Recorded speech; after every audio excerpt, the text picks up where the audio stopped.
What's up, traders? Going 2 for 2 today. Don't forget about the Friday night live stream. I always appreciate you guys showing up for that. It's one last little dose of the stock market before the weekend. Plus, it is my 10-year anniversary today, and I am going to have the wife on stream with me, 9 o'clock Eastern.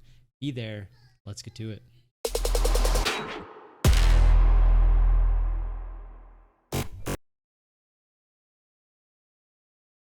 All right, traders. So as always, or well, I guess it shouldn't be as always, as new as yesterday, we are now live streaming over on Twitch. I am highlighting all the trades over on Twitch. So if you want to still see those live, feel free to go over there, check out the highlight section, and you'll see the trades broken down trade by trade. So you can watch just those live if you want to. But I'm gonna go ahead and recap these every day. It's gonna come out right at the market close at 4 o'clock every day.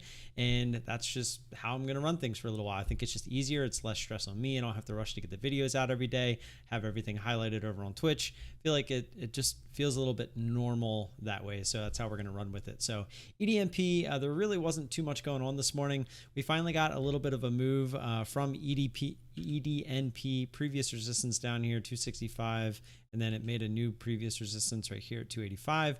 Finally get a little bit of a move. It tried to reject here at 3, and then we get a move up through 3 all the way to 320. We end up getting in at, what was our entry?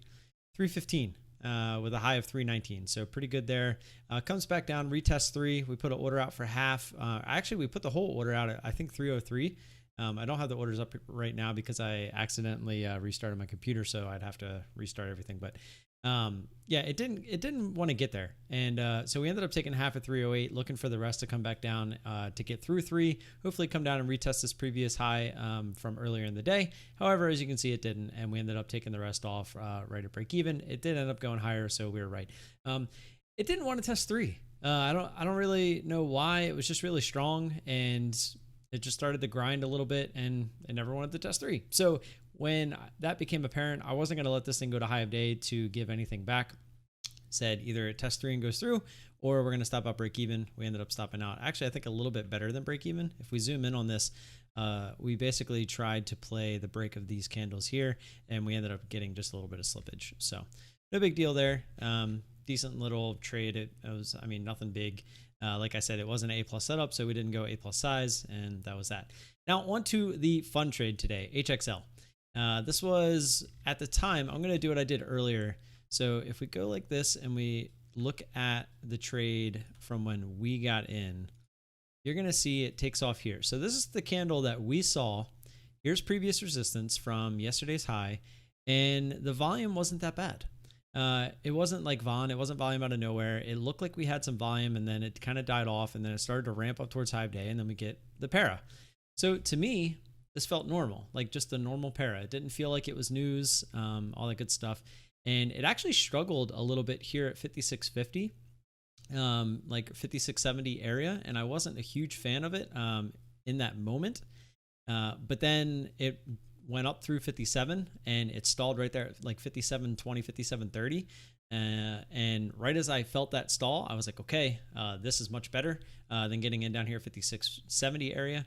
Hit the button to start with 25 shares, and little did I know that this was actually a news play. So I don't know what the news was. It was something about a merger, buyout, or something.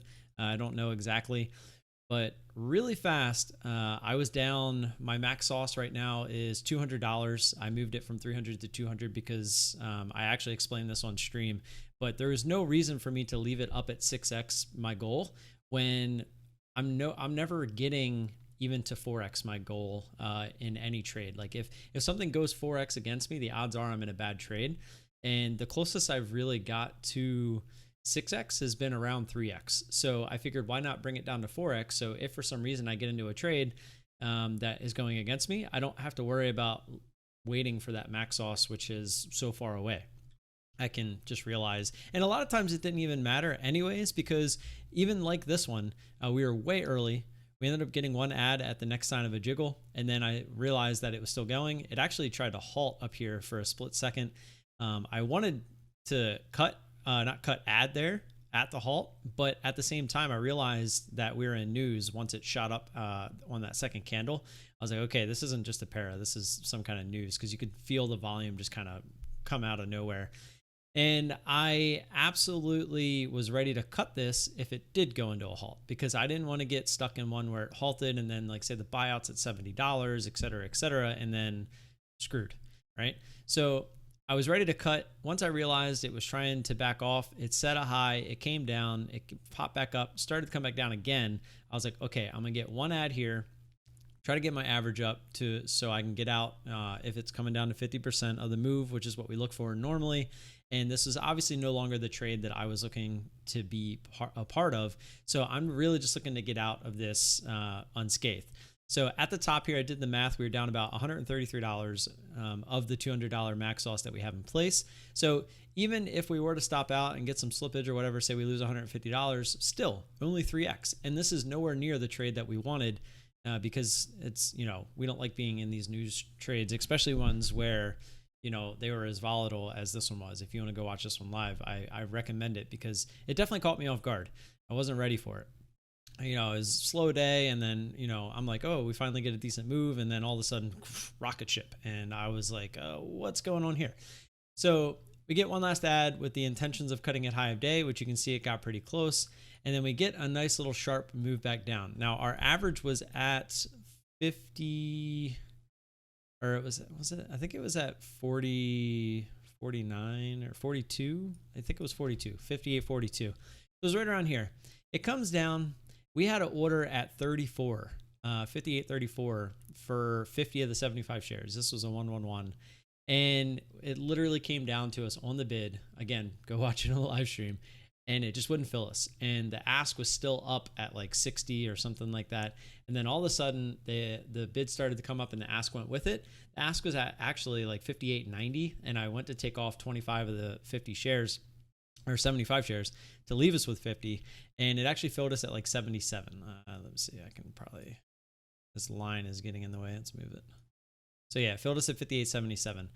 And so the idea behind that is if it does want to bounce and go all the way back to high of day, we're eliminating some of the risk. It won't be as big of a loss, etc. But it did come back down, and then we started scaling out. We actually took 40 of the remaining 50 here.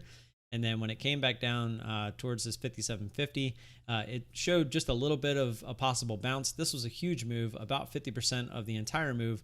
And I figured we were going to get some kind of a bounce here, but it didn't. So we ended up taking the last 10 off there. It ended up being a green trade.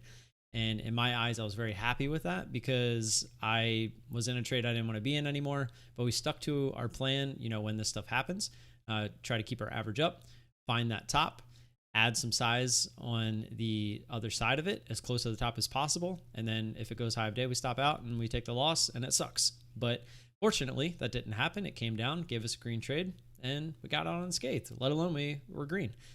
Even with the first couple shares there realized red. So not going to complain.